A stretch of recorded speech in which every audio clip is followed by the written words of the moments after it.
donc bienvenue à la Ruche Collaborative. Je suis Jeanne Guillou, j'ai cofondé la marque Café Nibi. Et aujourd'hui, on va vous présenter la torréfaction et donc mon métier de torréfactrice de café. Donc ça, c'est un torréfacteur. Nous, on l'a appelé Brigitte. C'est un torréfacteur où je peux faire des batchs de 25 kg. En fait, je mets 25 kg de café vert à chaque torréfaction. En fait, un torréfacteur, c'est un outil qui va me permettre de torréfier le café vert pour le transformer en café torréfié.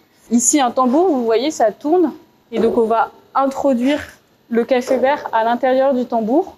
Et donc, le café vert va chauffer dans le tambour grâce à l'air chaud qui est diffusé par deux plaques comme ça qui vont chauffer le tambour. Ça, c'est une torréfaction artisanale. Et après, moi, j'ai un outil très technologique qui va me permettre de créer des courbes de torréfaction et qui va me permettre à chaque fois d'avoir la même courbe de torréfaction pour pouvoir torréfier le café toujours de la même façon selon le profil que je recherche. Donc déjà, le café vert, c'est ça. Et selon le type de café, je vais adapter ma torréfaction à chaque profil de café, à chaque grain. Parce que donc là, par exemple, c'est un café qui vient du Brésil. C'est un café qu'on appelle nature. Il va avoir moins d'humidité que des cafés qu'on appelle lavés. Et donc, il va prendre la chaleur autrement que sur d'autres cafés. Et vous avez vu, c'est des plutôt petits cribles, donc de petite taille. Donc pareil, ça va prendre la chaleur beaucoup plus vite.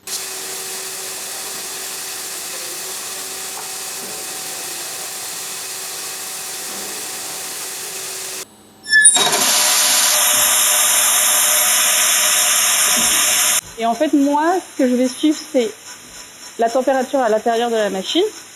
Et je vais suivre ce qu'on appelle le ROR. Et le ROR, c'est la vitesse à laquelle le grain prend en température. Et ce que je veux, c'est que ce ROR monte à fond et ensuite redescende jusqu'à la fin de la torréfaction.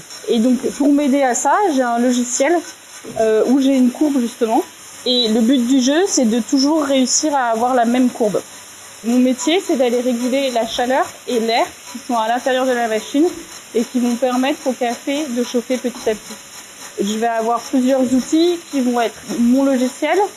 Après, je vais regarder le café vert, comment il évolue pendant la torréfaction.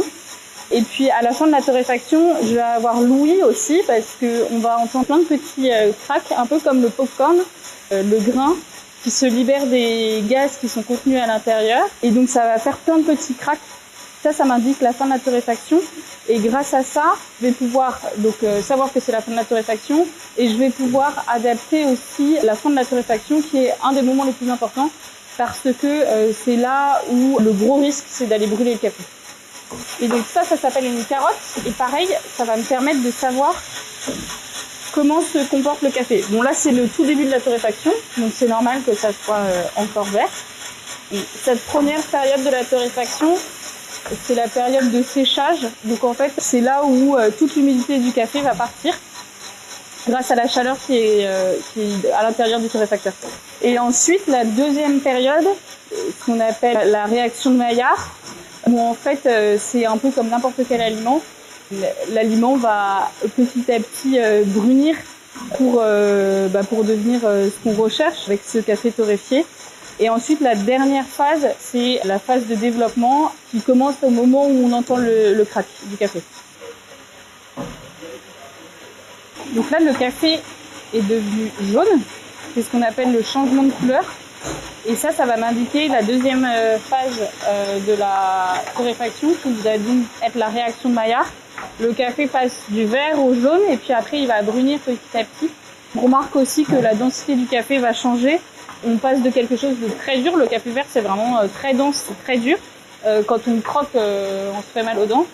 Jusqu'à ce que le café que vous connaissez, le café torréfié, qui va être quand même beaucoup plus mou, c'est très différent. Et c'est vrai que c'est assez marrant de voir un aliment complètement changé comme ça de nature, parce qu'on passe de quelque chose de très dense, vert, très dur, à quelque chose d'un peu plus mou et noir. Donc là, ça brunit petit à petit et on le voit en fait. Là, le café, il a encore une densité très forte, il est encore un peu dur. Et donc là, on passe dans la dernière phase qu'on appelle la phase de développement. Le café, donc vraiment le café, il craque comme du popcorn. C'est vraiment ce principe-là. Cette phase-là, elle va être importante aussi parce qu'en fait, ça se joue vraiment à la seconde près et au degré près.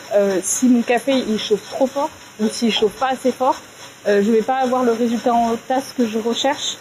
Et pareil, ça, on adapte nos profils de torréfaction selon le résultat en tasse qu'on cherche. Si je veux un café qui est plutôt pour un expresso ou un café qui est plutôt pour une machine automatique à grains ou pour du filtre, je vais pas avoir la même courbe de torréfaction selon ce que j'ai envie de déguster en tasse.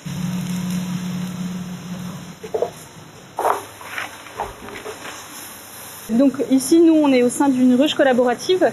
En fait, on est plein de torréfacteurs indépendants et on loue les machines et on loue cet espace qui va nous permettre donc de stocker le café vert. Comme vous pouvez le voir, il y en a vraiment pas mal. Ce qui est intéressant d'être au sein de cette ruche collaborative, c'est que on va pouvoir mutualiser en fait les machines déjà et on va mutualiser les commandes. Ça va nous permettre aussi de rencontrer plein de producteurs. Parce que comme on est un groupement de plein de torréfacteurs, les producteurs vont bien sûr venir nous voir. Et donc ça, c'est aussi hyper intéressant. On va aller sourcer le café. Donc soit on va le sourcer directement auprès du producteur, soit on rencontre le producteur sur place, soit on va travailler avec des importateurs dont le métier c'est d'aller sourcer.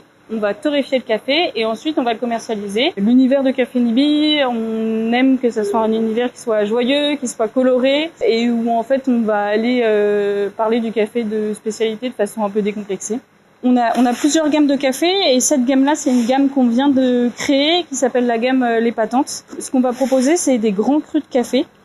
En l'occurrence, c'est un geisha colombien. Une palette aromatique complexe, mais qui reste assez accessible et c'est vraiment un très chouette café. C'est la variété qui veut ça, la variété du café et bien sûr la façon dont il a été produit et torréfié.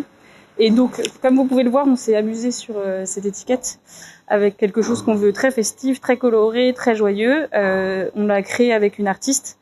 Et donc voilà, on est assez fiers du résultat.